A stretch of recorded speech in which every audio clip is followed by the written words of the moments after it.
우선 개인적인 그 장점을 보면 그 변신과 임기응변에 능한 사람이고요.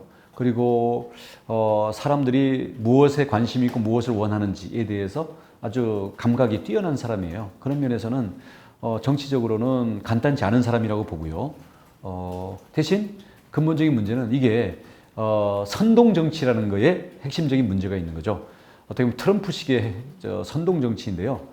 우리 국민들이 당장 너무 살기 어렵고 현실이 답답하니까 선동 정치에서 순간적인 어떤 그 대리만족은 느낄 수 있을지 모르나 우리나라 세계 10위권의 이 나라가 선동 정치에 의해 가지고 실질적인 문제가 풀리거나 지속 가능하지 않습니다. 그렇기 때문에 바라기는 내년 대선이 치러지기 전에 국민들이 이걸 다 깨닫기를 바라는 것이고 그런 노력을 할 것이고 만약에 선동 정치가 집권하는 한이 있더라도 이것은 쉽게 말하면 내걸었던 국가적인 약속을 실현하기도 불가능하고 임기를 채우기도 어려울 거다.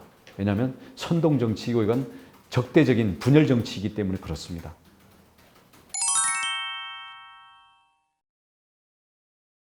당연하죠. 왜냐하면 기득권에 집착하는 순간 더 큰 집권은 물 건너가는 겁니다.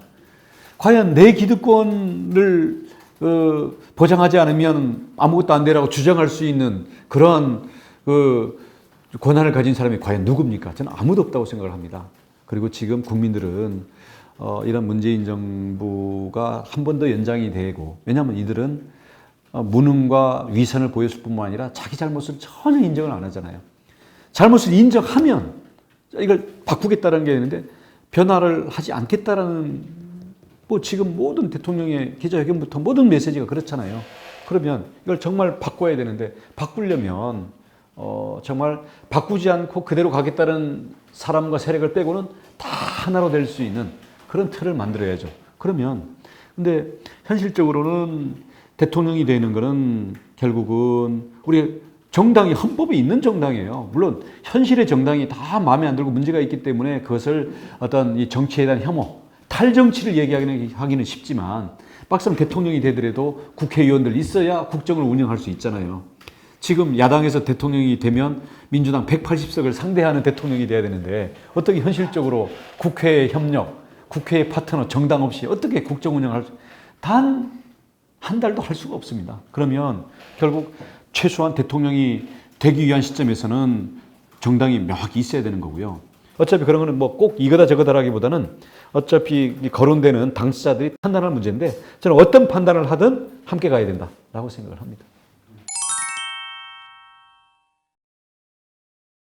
저는 당연히 해야 된다고 생각합니다. 왜냐하면 그러한 통합의 그 획기적인 그러한 그리고 통 큰 그런 리더십의 결단 없이는 광화문에 결국 진보 진영이 나가 있느냐 보수 진영이 나가느냐의 차이뿐이지 두 개로 쪼개진 반토막 대한민국의 대통령이 돼가지고는 우선 그 대통령직을 임기를 수행하기도 어렵고 무엇보다도 우리 국가가 지금 처한 지금 경제 회복과 복지를 함께 이루어야 되고 디지털 혁신과 우리 서민들 아우르는 걸 함께 해야 되는데 그러면서 2030 젊은 세대의 비전까지도 맞춰줘야 되는데 진짜 담대하고 어떤 그릇이 큰 그러한 국가 운영과 국가 과제의 우선순위를 제시하지 않고는 한 발짝도 나갈 수 없다고 생각을 합니다. 그래서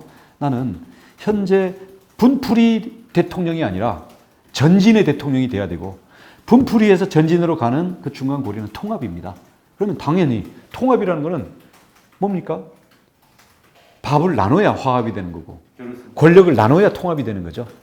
그래서 권력은 우리가 대통령으로 집권하는 이게 목표인 거고 심지어 뭐 총리라든지 내각의 자리라든지 아니면 여러 가지 어떤 정책 과제를 놓고 예를 들어서 일부는 다른 정당의 정책까지도 수용하는 데 있어서도 이게 대한민국을 위해서 대한민국 미래를 위해서 더 좋다고 판단이 된다면 주저할 이유가 없다고 생각을 해요. 그러니까 그런 면에서는 아까 말씀하신 것처럼 현재의 집권 여당 내지는 어떤 이런 진보 진영 그리고 특히 이 젊은 세대를 향해서는 문을 활짝 열어야 된다고 생각합니다. 대신 이게 주도권이 뒤죽박죽 돼서는 안 되겠죠. 주도는 당연히 집권한 여기서 하는데 여기에 대해서는 국가의 당면한 여러 가지 과제를 위한 초당적으로 할 부분들은 초당적으로 하고 오히려 상대당에게 오히려 맡길 것들은 부분적인 과제들은 맡길 수도 있다고 생각을 합니다.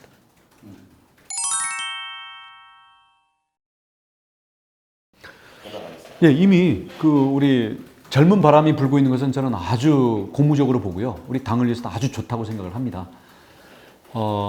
근데 이 젊은 사람들이 변화를 이제 바람을 가져오는, 바람을 일으키는 근원이 되는데 젊은 바람만 있고 나머지 중진들이나 기존의 당이 여기에 대한 어떤 반대인 것처럼 그렇게 자리매겨져서는 안 된다. 중진들도 변화하고 지금 나와 있는 다른 당권 주자들, 나아가서 대선 주자들도 모두가 변화하는, 그러면서 당 전체가 변화하는 것으로 정말 일파만파로 확산이 되고 모두에게 공유가 되었으면 좋겠다. 그리고 구체적으로는 당대표는 누가 되든지 간에 이런 젊은 바람, 그리고 젊은 세대와 소통할 수 있는 이 에너지와 이 어떤 움직임을 우리 당의 앞으로 중요한 그러한 비중을 갖도록 자리를 잡아서 우리가 집권도 해야 되고 그 이후에 국정 운영에서도 우리가 늘 젊은 바람이 살아있는 그런 당으로 만들어야 된다고 생각합니다.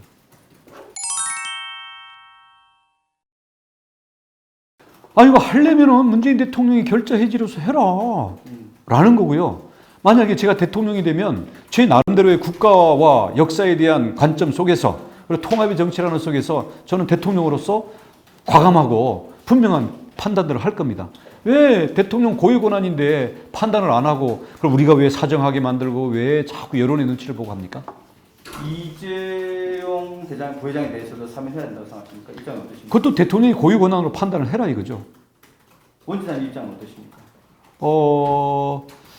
이번에 미국에서도 지금 재계 쪽에서 요청이 있었죠. 네. 반도체라든가 최근에 삼성에 대한 부분들. 근데 아무튼 저는 국민 여론에서 이게 60% 이상 이재용 사면에 대해서 긍정적인 게 이제 나오는 게 현재 우리가 처해 있는 코로나나 어떤 세계적인 이 경제 위기 속에서 이런 상황에 대한 국민들의 절박함이 반영돼 있다고 생각을 하고요. 대신 이제 그러면은 대기업 총수는 맨날 경제가 어려워지면 무슨 죄든 다 사면해야 되는 거냐라는 또 더 중요한 어떤 우리 헌법적 가치의 문제가 있기 때문에 이런 부분들에 대해서는 그런 헌법 가치와 공정의 문제를 해결할 수 있는 이제 지혜로운 그런 해법들이 필요하겠죠. 그건 그만큼 당사자가 해야 될 몫도 있는 거고요.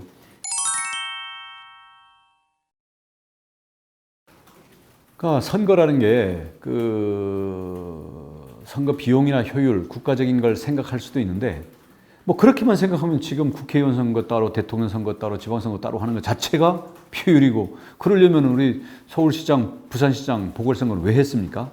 왜냐하면 거기에는 이미 정치 일정이라는 건 그에 따른 어떤 이미 예고되어 있는 것이고 그걸 바꾸려면 진작에 바꿔야지. 이 일정표는 벌써 몇 년 전부터 나와 있는 건데 선거 임박해서 바꾼다?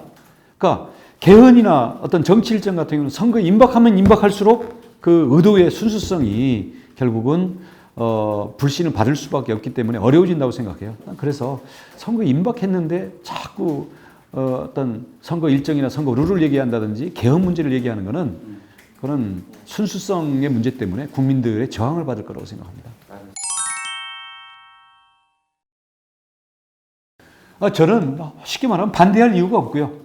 그럼 전당대회 이전에 지금. 근데 그 부분에 대해서 제가 무슨 당에 대한 무슨 의사결정 권한을 갖고 있는 것도 아니고 그런 부분은 결국 최고위원회 또는 비대위의 권한이기 때문에 그런 부분에서 의견 수렴한다고 물어보면 내가 의견을 얘기하겠지만 그렇지 않은 상황에서 내가 그걸 먼저 내 의견을 얘기하는 그럴 주제는 아니라고 생각을 해요.